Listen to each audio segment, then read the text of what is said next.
So I've never really actually been able to get a complete, like, plant status report in my, plant area, just because it's a bit overwhelming, I'm not gonna lie. But I've just had an idea. I'm gonna try to do something. I'm gonna try to do a rapid one, just a quick touch point on everything. So let's see if we can do that real quick.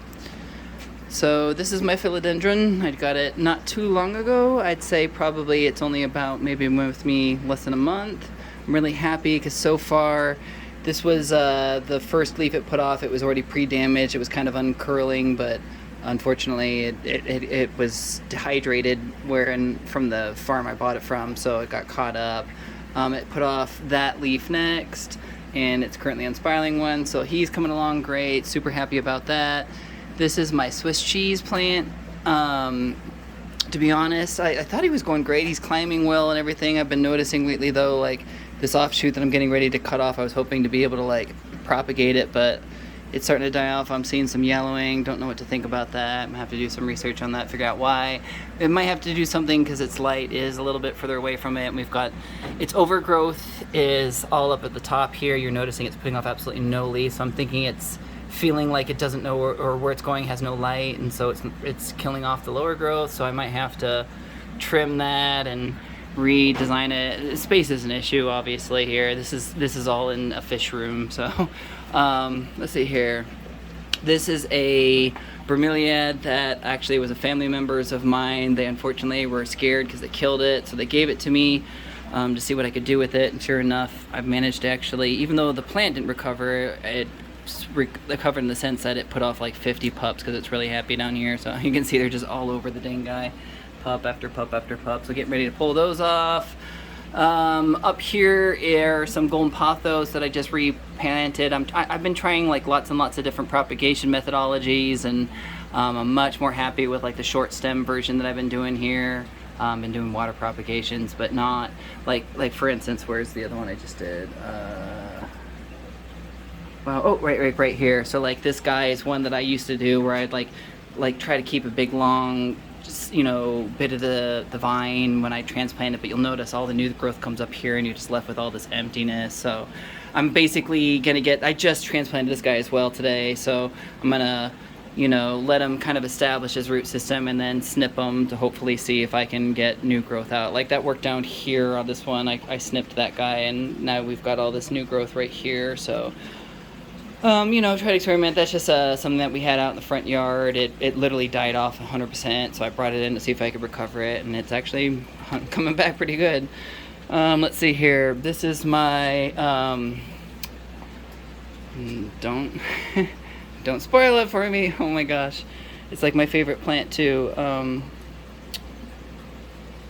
my god. Anyways. I'm absolutely in love with it. Probably acquired it about a Monstera.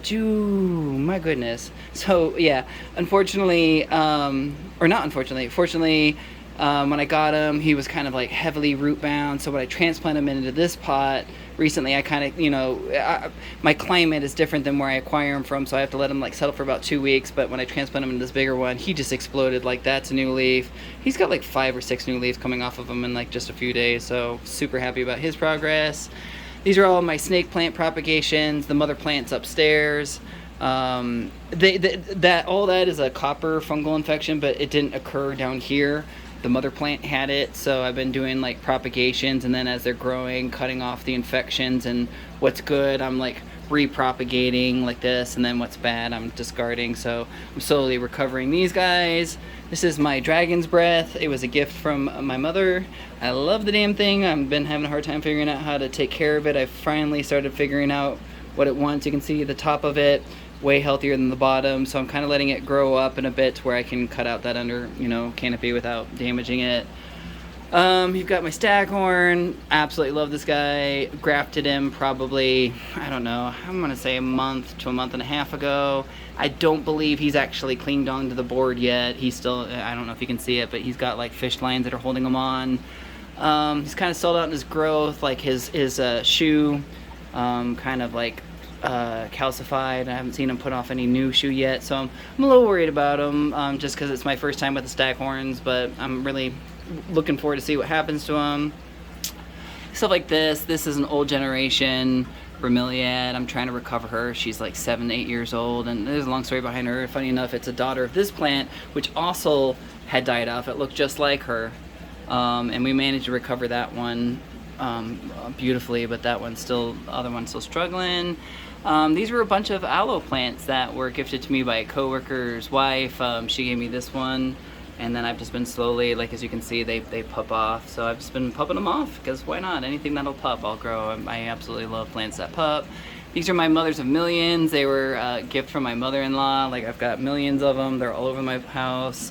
They're absolute plague. I love them to pieces, but they are a bit of a plague, because they're just really bad about self-proliferating. Like you can see, these ones that are right here managed to propagate into that. Where is it? Right there. I can't get a view of it, but that bromeliad plant right there, those little pups just fall off and they cross-pollinate, so it's kind of a problem, but whatever, they're fun as can be, so I keep them around, although I am thinking about backing off a bit. See what else. These were some old bromeliad pups that just never would open. I'm just trying to keep them alive. I mean, they're probably like 5 years old now, and they're not growing up, but they're not dying either, so just doing what I can to bring them back. Spider plants, I propagate those like crazy. You can see there's a bunch here, up over in that grow rack. There's like different species up over there. There's a bunch of them down over there. I'll go around there in a second. Again, yeah, another spider plant, all these spider plants. You've got my Dieffenbachias. These were all a gift again from my mother-in-law that I've been propagating out. Been running into some health issues. Every so often their leaves just yellow and die off. I think it's a fertilization and a watering issue. I've been trying to find the balance. These are a bunch of fireball bromeliads.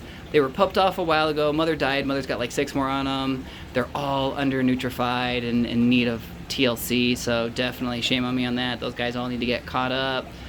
Let's see here. You've got all my arid plants. I just too many to list. You got like medusas and all sorts of stuff. So absolutely, those are some of my favorites personally. They're the most work, but they're also some of the coolest. Again, more bromeliad species, bromeliads. They're my favorite plants, so it's pretty obvious. Air plants, some more air plants. This is like a Xenographia. I'm really happy with how that one's coming along. It just looks beautiful. Got some more medusas. Again, these are all like, so like for instance, all these right here and the ones that are down over there are all the child of, actually she's no longer up here. It was one mother plant that produced about like 14 plants that are on this table. Like, God bless her, she was great. All of these jade plants are cuttings from my giant mother plant that's over there. Been propagating her out. We'll go look at her in a minute. Let's see here. All right, so like these, again, just more bromeliads. I don't know why I decided, I feel bad getting rid of one, so I propped it out again, even though I said stop pupping these stupid mothers of millions. That was a baby tiny snake plant pup that got ripped off early. Been trying to recover it ever since. It's again living but not growing well. This is my carnivorous plant, Paludarium. These are purely for personal interest and like learning how to work with them. They're very, very, very difficult to care for, so I haven't been, you know, they're not part of my bigger vision. They're just purely out of intrigue. Same goes, like I have a, you know, another bog over here. Fortunately, I realized that what happened was my heater vents right here, so when the winter came, it cooked all of the size on this side, so that really bummed me out, but what can you do? Again, more bromeliads. All these are just, you know, propagations of the ones you've already seen. Down below, these are just their babies. Some more spider plants, different variation. Again, bunch of spider plants and pupping out. That's the mother plant that's produced most of that one variation you've seen. I just take them off all the time whenever I feel like propagating. These are some of my most favorite bromeliad species right here. They have a beautiful giant pink flower. I've noticed all of a sudden just today alone that a bunch of their foliage is actually starting to take a little bit of, you know, damage here, so they've got some nutrition issues, so I'm going to address all those tomorrow. But again, that was the mother plant, the fireball one. She passed away a while ago, but all of her pups are still feeding off of her, so I'm getting ready to propagate those off. That's the mother jade plant. She's quite a big lady. Overgrown, that's why I take you know, the clippings off of her, just to try to, one, keep her from being too top heavy, and also because propagation is my game. But yeah, you can see all these. These are the pink ones that I just absolutely adore. I wish I knew their scientific name. I should have looked that up. They put off this absolutely gorgeous right here. So this is giant pink flower. But yeah, that's the mother plant's passed away. These are a bunch of pups that are still growing on her, which is letting them propagate. But as you can see, I'm starting to see some this one right here, damages on them. So I'm getting ready to pup them off because I think they've run out of their nutritional factor, my mini palm, just stuff like that. Like, yeah, I love my plant room. So I didn't want to cut it here. This is a long video, but I just, oh wait, and also I forgot, I've got my my automatic flood basin over here. These were all very important species of bromeliads that came from Hawaii with me. They were a gift from a family member. There's 5 different species, and I wanted to, long term, the goal was to propagate them and then send them back to the people from Hawaii as a thank you. I ran into some issues. I like an idiot, I tried to put those mothers of millions in here. They just overtook it, overshadowed, and that's why you're seeing some kind of like, you know, dwarfed growth here and damages. Like there was just a canopy of those things that were kind of killing these guys off. So they even actually managed to kill one of the specimens, actually a couple of the specimens in the back here. They completely shadowed them. So I pulled them all out. It's recovering now. This is an automatic system. It waters itself. It's on a timer thing and everything, so I don't touch this one at all. This has just been growing on its own for years. I'd say 2 or 3 years now. All that's obviously manual care. But yeah, and as I trip across the room. Yeah, I forgot. Unfortunately, he's on his last leg. It was my red mangrove tree. I probably owned him for about, I mean, he's like, I want to say probably 9 feet tall. Goes up to the roof. I grew him out of a 10-gallon tank. It was part of a project long ago when this room started. But he obviously, they don't have the ability to back grow. They only can grow outward. So he's outgrown the room. He can't survive the winters here in Michigan, and he's too tall for my light. So he's unfortunately in the process of dying, which breaks my heart. I've tried to come up with some solutions, but at bare minimum, I want to let him grow out his final days so I could use his, you know, aerial root structure down there in an aquarium as decor, as a remembrance of him. But yeah, so that's, I mean, God, he's got to be, I'd guess, literally actually probably around 10 years now that I think about it. But anywho, so yeah, this is my little plant growing project. I hope you guys enjoyed, and I'm sure I missed something. Oh, because that's right, I forgot.